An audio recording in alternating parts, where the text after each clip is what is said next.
This is the chainsaw for bureaucracy. In President Donald Trump's first month in office, Elon Musk has been busy. DOGE is now everywhere in the federal government, and they are spreading like bed bugs. What Musk is doing is illegal and unconstitutional. They wouldn't be complaining so much if we weren't doing something useful. And the playbook looks familiar. But the Twitter playbook feels like it's being applied now at scale. 2 million federal employees received a buyout offer with a subject line identical to buyout offers sent at Twitter. But it's one thing for Musk to blow up Twitter after buying it. It's another thing entirely to do it at government. Here's how Musk's management style is being applied to the government and what it tells us about what lies ahead. Musk is moving at a breakneck pace with DOGE's government cuts. We are moving fast, so we will make mistakes, but we'll also fix the mistakes very quickly. Under DOGE's guidance, in its first month, the administration says it has let go of dozens of senior officials, taken aim at more than 200,000 probationary employees, and canceled nearly 100 federal office leases.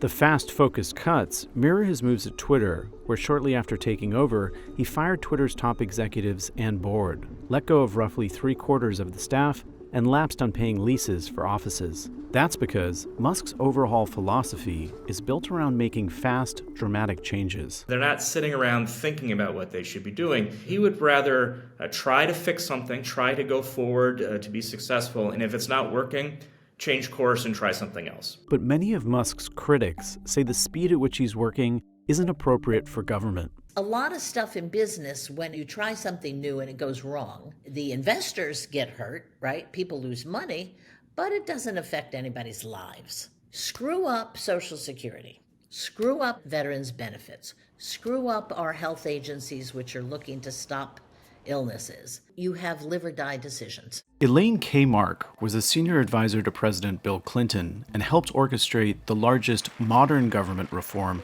during his administration.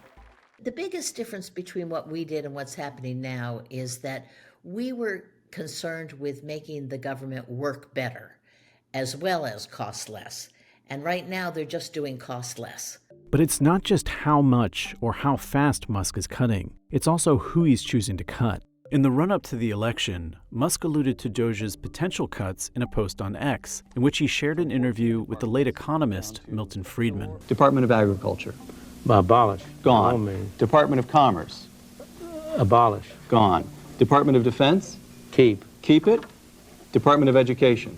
Abolish. Gone. For justification for many of the cuts, Musk has pointed to the Government Accountability Office, or GAO. In a report from last year, the GAO estimated that the federal government loses between $233 billion and $521 billion annually to fraud. So far, DOGE has looked to make major cuts to agencies like the U.S. Agency for International Development and the Consumer Financial Protection Bureau. At his companies, he is focused on cutting roles that he doesn't see as core to the mission.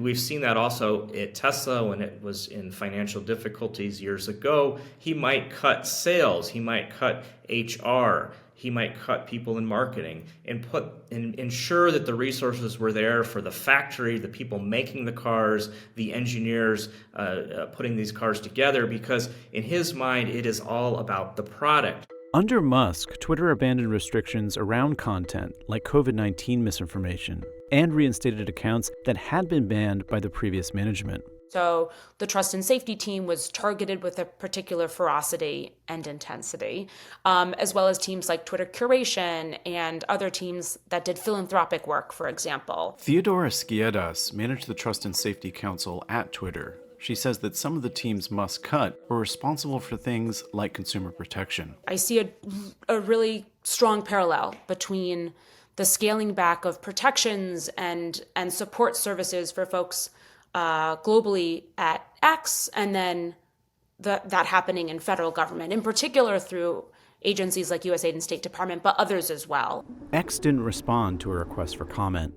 Musk has also brought on a team of trusted allies to make cuts at DOGE, former SpaceX and Tesla employees, recent graduates, and his own loyalist colleagues.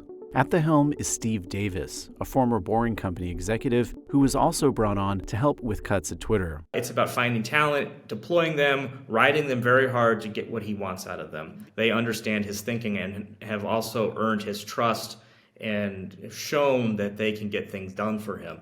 And that's key. Musk doesn't really trust a lot of people. His approach at Twitter was similar. We saw Musk tap some of his engineers, including some young ones from around the Musk universe, to get into Twitter and interview the employees there, to go through lines of code, to really inspect how the company was operating. But Kmark is skeptical that this approach could work at the scale of the U.S. government. The way we did it was we brought in civil servants who were familiar with government operations. What they're doing is they're going into the agencies and they're going straight to databases. The people who are looking at these databases don't have any context. They're kids. They're 25 years old. One is 19.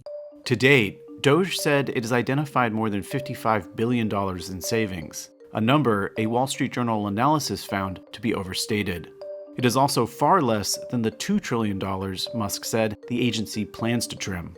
They make for the appearance of progress, of victories in the day-to-day. It's a lot of fun to have tweets out there making fun of various weird spending, but hundreds of thousands of dollars here and millions of dollars there ultimately don't sway the massive U.S. federal budget.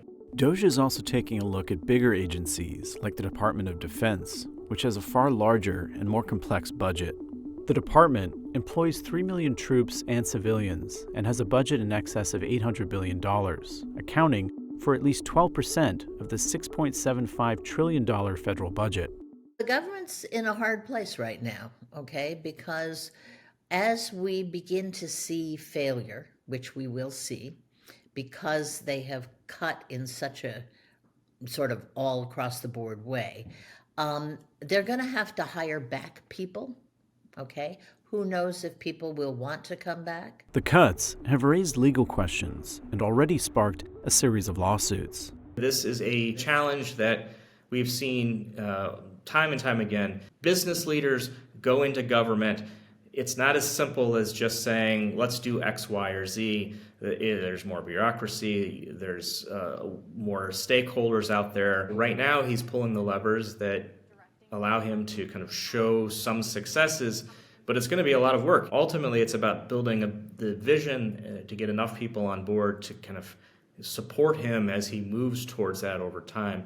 A lot of people say it's impossible, and it might be impossible, but even if he gets close to it, it would be rather remarkable. The people voted for major government reform. There should be no doubt about that.